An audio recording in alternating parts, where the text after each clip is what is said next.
ప్రముఖ కవి నారాయణ స్వామి వానస్తద కవితా సంపుటి నుండి ఒంటరిగా కవిత. నిద్ర రాని మెలకువలేని దినాలలో కాలిడుస్తున్న క్షణాలు, నడవరాని అడవుల మంచుకోతలు, జడలు కట్టిన సముద్ర కిరటాలు, ఎండిన ఆకుల్లాంటి నదీ తీరాలు, పాలిపోయిన ఆకాశం చెంపలపై చిరాలే చీకటి క్షణాల అగాధాలు, వెలుతురు సోకని మైదానాల్లో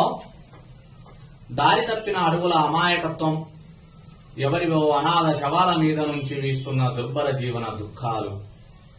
ఒడిచేరని అశాశ్వతపు పిట్టల పాటలు, ఎటుపోతుందో తెలవని నావాంచుకొస్తున్న నీళ్ళలోకి మునిగిపోతున్న ముఖాలు, జారిపోతున్న చూపులు, చేప కళ్ళల్లో మిగిలిన కన్నీళ్లను దోసిళ్లలో పట్టుకొని పగిలిన రాళ్ల కొరల మీద నాట్యం చేస్తూ ఒళ్ళు చితికిపోయిన కెరటాల నెత్తుటి నూరగల ముద్దులు, చెరిగిపోయిన ఆనవాళ్లు, గుర్తుపట్టే మిత్రుల కోసం తెలిసిన తోవలో తెలవని అడుగులను గుచ్చుకుంటున్న పూలముళ్ళు, పారిపోతున్న పక్షుల తలల మీద, తుంచేసిన రెక్కల మీద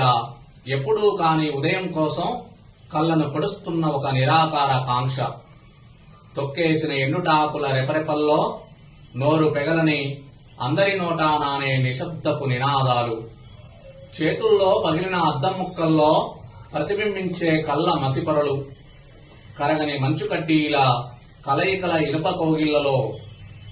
దొరికిన దాన్నే ప్రతిసారి పోగొట్టుకున్న ప్రయాణంలో తోడెవ్వడు, ఒంటరెవ్వడు,